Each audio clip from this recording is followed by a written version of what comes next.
오늘 설교의 성경 본문 말씀 제가 봉독하겠습니다. 누가복음 24장 1절부터 12절까지입니다. 거룩하신 하나님의 말씀입니다. 안식 후 첫날 새벽에 이 여자들이 그 준비한 향품을 가지고 무덤에 가서 돌이 무덤에서 굴려 옮겨진 것을 보고 들어가니 주 예수의 시체가 보이지 아니하더라. 이로 인하여 근심할 때에 문득 찬란한 옷을 입은 두 사람이 곁에 섰는지라. 여자들이 두려워 얼굴을 땅에 대니 두 사람이 이르되 어찌하여 살아있는 자를 죽은 자 가운데서 찾느냐. 여기 계시지 않고 살아나셨느니라. 갈릴리에 계실 때에 너희에게 어떻게 말씀하셨는지를 기억하라.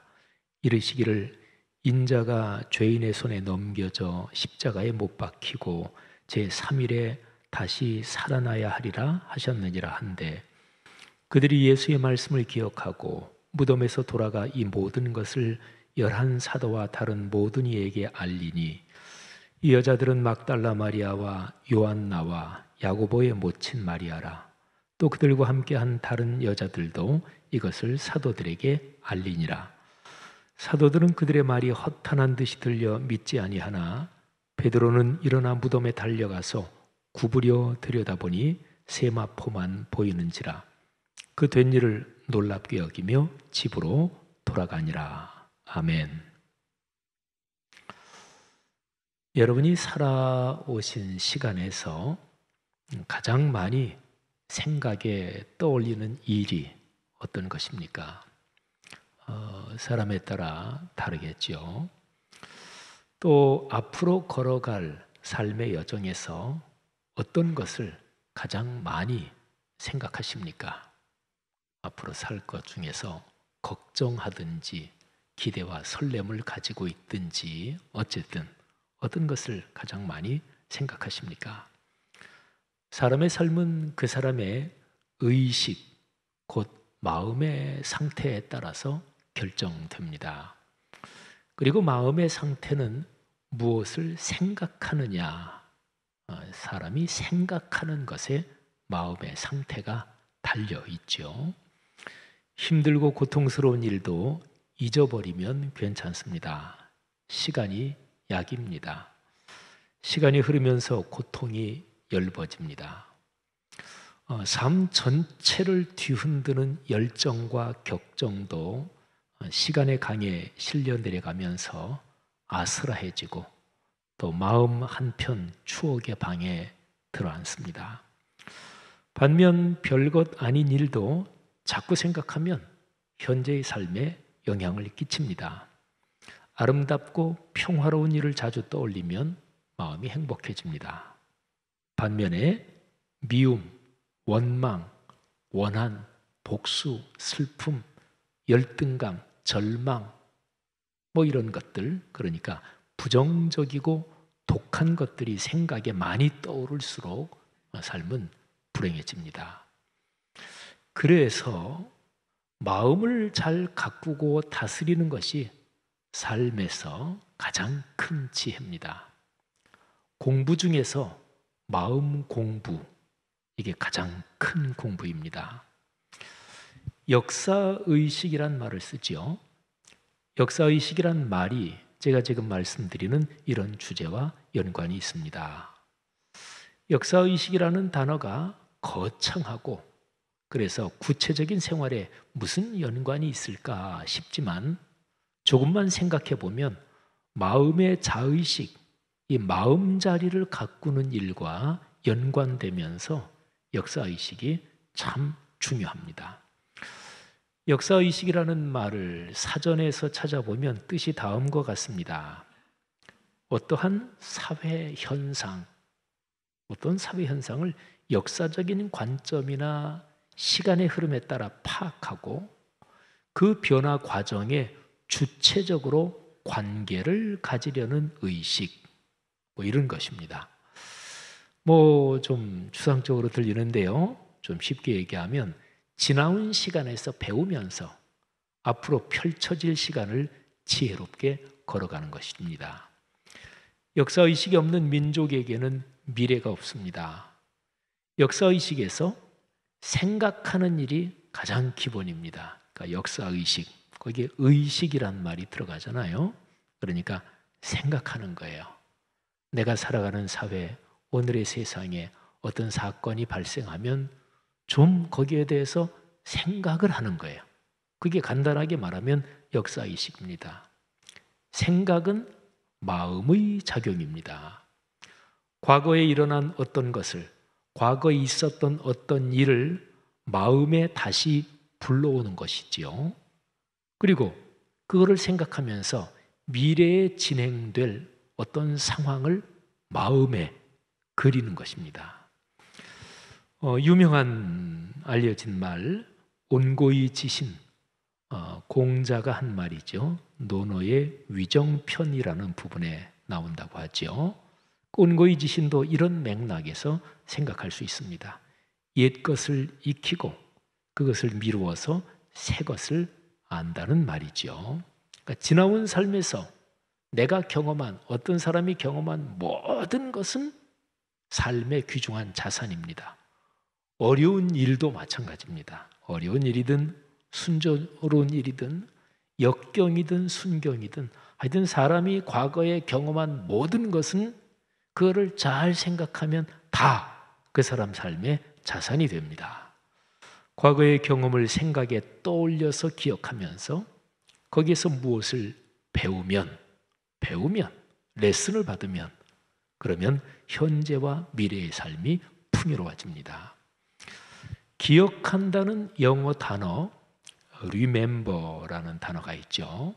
근데 어원을 살피면 remember 할 때 가운데 있는 me, mem 할 때 me, 이거는 어원을 언어학적으로 따져 올라가면 마음을 뜻합니다. 마음. 영어의 mind, 이것도 그렇고요. 그리고 언어학적으로 계속 따져 올라가면 이 사람이 학문적으로 규명할 수 있는 가장 원초적인 언어, 뿌리를 찾을 수 있거든요. 거기에서는 발음이 무지무지하게 중요합니다. 그래서 엄마 하는 이 단어는 거의 세계적으로 공통적입니다. 어쨌든요, me, 이게 마음을 뜻하는데 어떤 것을 마음에 다시 불러오는 것, 그게 기억한다는 거죠. 제일 앞에 있는 remember, re, 이거는 다시라는 뜻도 있지만 언어학적인 어원으로는 기른다, 키운다, 이런 뜻도 가지고 있습니다. 그러니까 어떤 일을 마음에 다시 불러와서 그 의미를 생각하고 정리하고 성찰하고 그러면서 거기에서 새로운 통찰을 얻어서 삶을 열어가는 것, 이게 바로 remember, 기억하다, 이런 거죠. 여러분, 우리 그리스도인에 대해서 잠시 생각해 보겠습니다. 그리스도인은 누구인가요? 그리스도 예수님을 나의 주님과 세상의 구세주로 고백하는 사람입니다.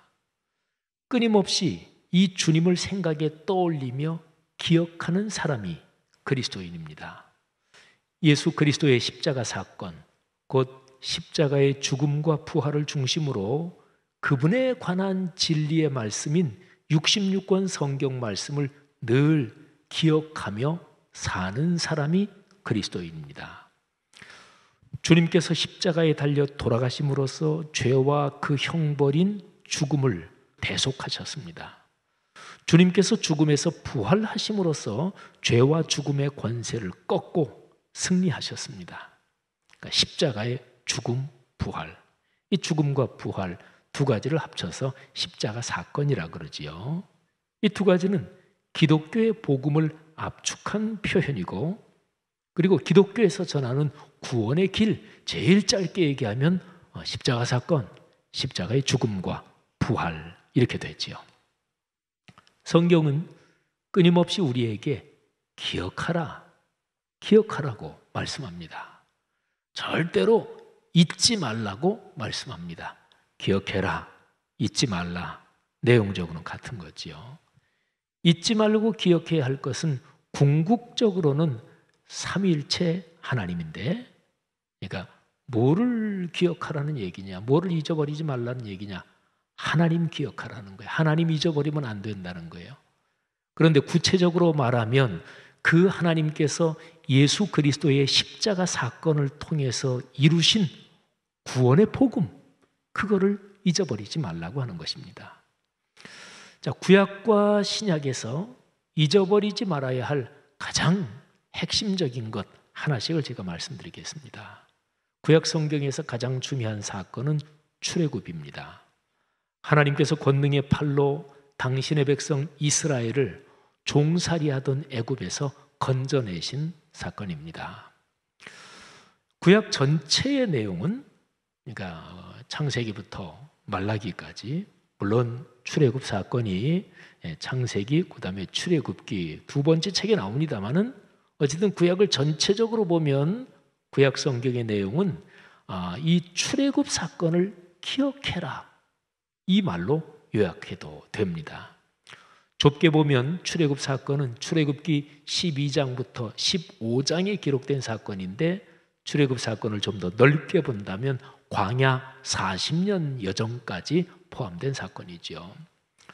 출애굽 사건은 구약에서 신약으로 이어지는, 그러니까 구약과 신약 성경 전체의 내용에서 구원받는다는 것, 구원의 원형이 됩니다. 그러니까 구원의 근원적인 모델인 거지요. 출애굽 사건에서 중요한 몇 구절을 보겠습니다.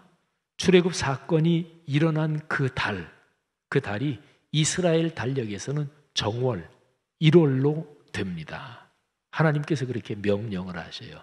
이 달로 너희의 첫 달이 되게 해라. 여러분, 역사적으로 굉장히 중요한 사건들은 달력을 새로 만드는 것입니다. 그래서 달력을 새로 제정한다, 그거는 시대가 한 시대가 바뀌었다 그런 거예요. 그래서 왕조 시대는 세종 몇 년 이렇게 하죠. 또 일본, 아직까지 일본 천황 왕이 있는데 그 왕의 그거를 새로 즉위하면 그 몇 년 이렇게 하잖아요, 그죠? 그러니까 출애굽 사건을 첫 번째 달로 해서, 그래서 매년 이스라엘 달력에서는 출애굽 사건이 일어난 그 달이 첫 달이 되는 거죠. 애굽을 탈출하기 전날 이스라엘 백성이 잡은 어린 양, 그거는 나중에 오실 메시아 예수님, 어린 양 예수님에 관한 예언이기도 합니다. 출애굽기 12장 1절부터 3절 말씀을 한번 들어보세요. 여호와께서 애굽 땅에서 모세와 아론에게 일러 말씀하시되 이 달을 너희에게 달의 시작, 곧 해의 첫 달이 되게 하고, 너희는 이스라엘 온 회중에게 말하여 이르라. 이달 열흘에 너희 각자가 어린 양을 취할지니 그 가족대로 식구를 위하여 어린 양을 취하되. 아멘. 하나님께서 이스라엘 민족에게 해마다 출애굽을 기념하여 절기를 지키라고 명령하십니다. 중요하니까 기억해야 되잖아요. 잊어버리지 말라고 아예 민족적인 신앙적인 절기로 정해서 지키라고 말씀합니다. 이 절기가 유월절이에요. 그리고 유월절 그 다음 날부터 바로 무교절이 7일 동안 이어지는데, 유월절 무교절은 그냥 한 덩어리입니다. 그래서 어떨 때는 유월절 이렇게 표현하기도 하고, 어떨 때는 무교절 이렇게 해서 유월절까지 같이 포함해서 말하기도 합니다.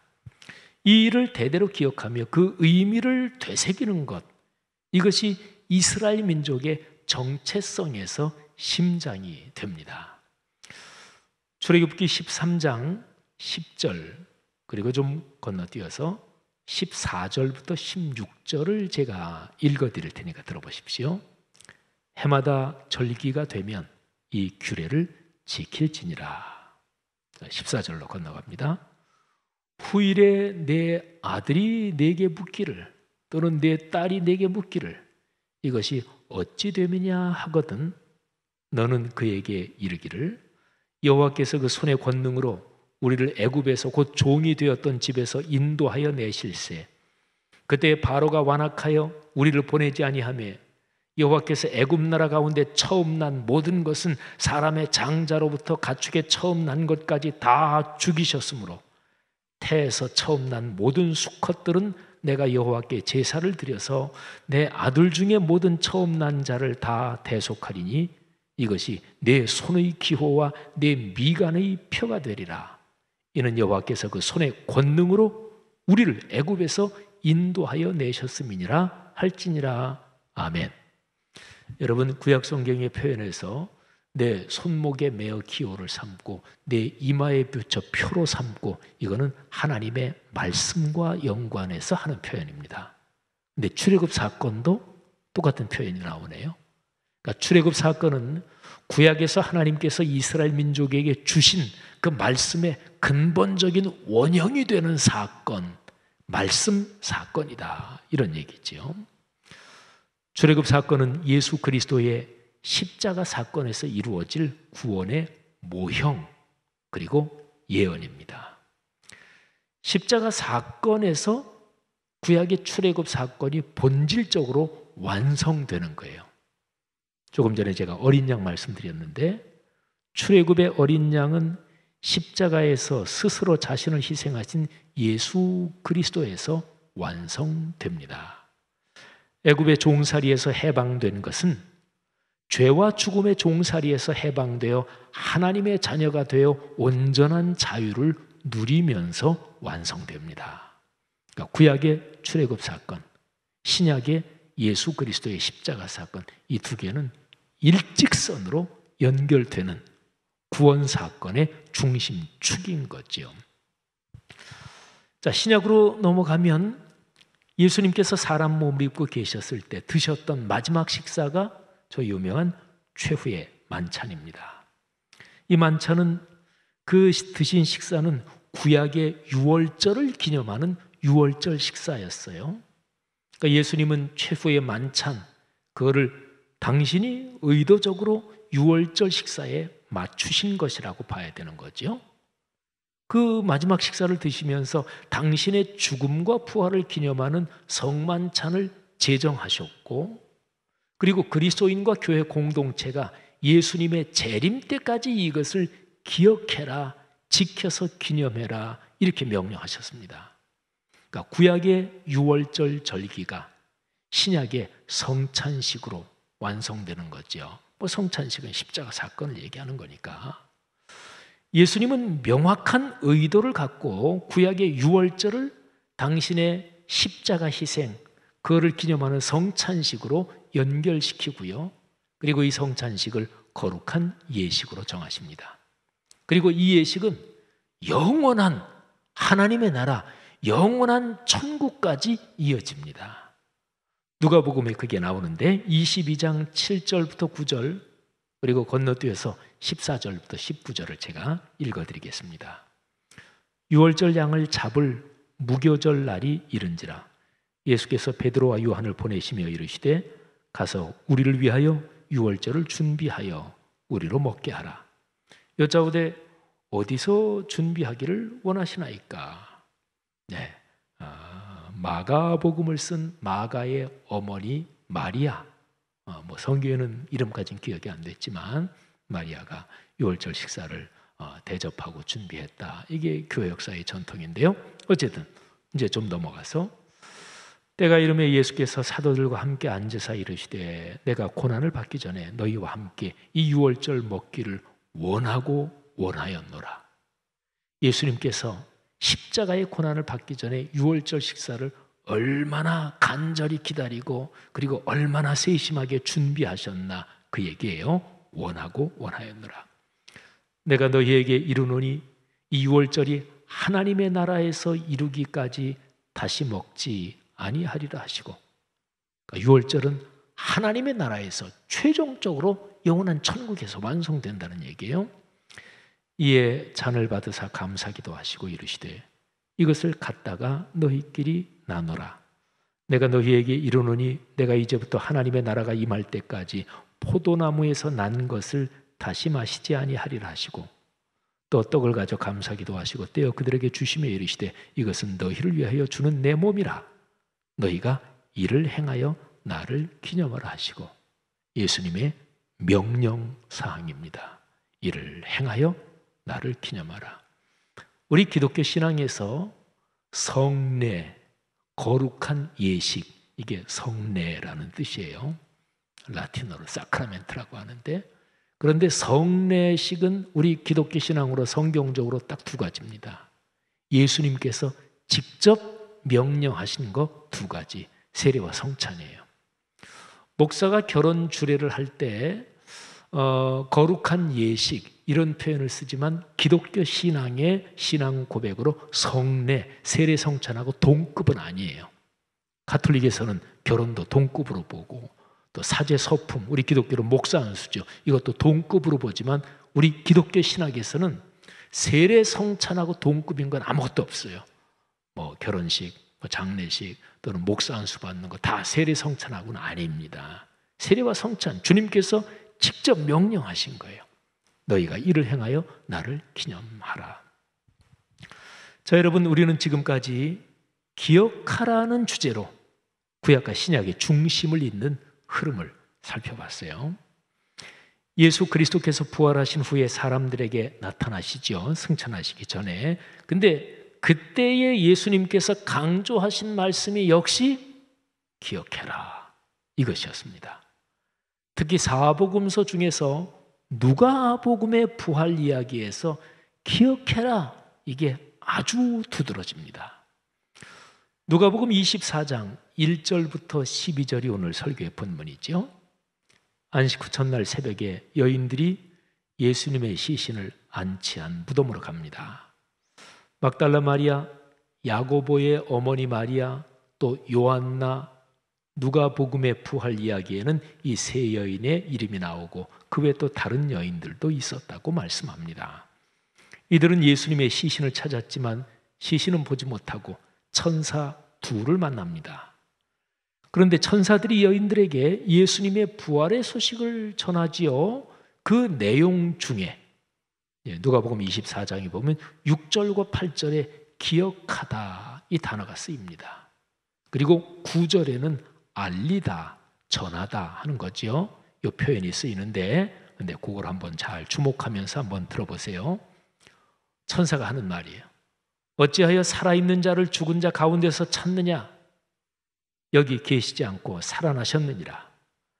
갈릴리에 계실 때에 너희에게 어떻게 말씀하셨는지를 기억하라. 기억하라는 단어. 이르시기를 인자가 죄인의 손에 넘겨져 십자가에 못 박히고 제3일에 다시 살아나야 하리라 하셨느니라. 그들이 예수의 말씀을 기억하고, 기억하다라는 단어 또 나오네요. 기억하고 무덤에서 돌아가 이 모든 것을 11사도와 다른 모든 이에게 알리니, 전했다, 전파했다 하는 얘기죠. 여러분, 천사가 무엇을 기억하라고 했나요? 예수님의 말씀. 말씀이 그 내용대로, 말씀대로 성취된다. 그 믿음을 가져라. 이런 요청이기도 합니다. 말씀을 기억해라. 이 얘기는 말씀이 이루어진다. 그거 믿어야 산다. 그 요청이기도 한 거죠. 또 말씀을 기억하는 것은 말씀을 알리고 전하는 것, 곧 말씀을 증언하는 일의 기초입니다. 기억도 안 하는데 어떻게 증언하겠어요? 기억하지 않으면 전하지 못합니다. 말씀을 기억함으로써 그 말씀의 성취를 체험하는 것. 기독교는 체험의 종교라고 하는데 기독교의 체험은 근본적으로 말씀이 내 삶에 이루어지는 것을 체험하는 거예요. 말씀 체험이죠. 이게 복음적인 체험입니다. 복음적 말씀 체험이 있어야, 그래야 복음의 말씀을 전할 수 있습니다. 누가복음 24장의 부활 이야기는 오늘 설교 본문이 1절부터 12절인데요. 그런데 13절 그 뒤부터 저 유명한 얘기, 엠마오로 내려가는 두 제자 이야기가 이어집니다. 그런데 이 사건에서 핵심은 말씀을 기억해라. 그리고 말씀을 깨달아야 한다. 그래야 말씀의 증인이 된다. 이게 핵심이에요. 예수님께서 엠마오로 내려가는 두 제자에게 뭘 해주시나요? 나 살아났어. 이 놀라운 기적 한번 잘 봐. 이게 아닙니다. 예수님께서 엠마오로 내려가는 두 제자에게 해주신 것은 말씀을 깨닫게 하고 말씀을 기억하게 하고, 아, 말씀대로 살아나셨구나, 말씀이 성취됐구나, 이 말씀 체험을 그 두 제자에게 준 거예요. 그리고 두 제자가 거기에서 감동을 받고 말씀을 우리에게 풀어주실 때 우리의 마음이 뜨겁지 아니하더냐. 예수님이 갑자기 사라진 뒤에 그들이 얘기하면서 내려가다가 한밤중이에요. 날이 이미 저물었어요. 그래서 쉴 곳을 찾아 들어가서 식사하다가 예수님을 갑자기 알아본 거지요. 근데 그 밤중에 다시 예루살렘으로 올라갑니다. 예루살렘은 해발 800m 산성도시예요.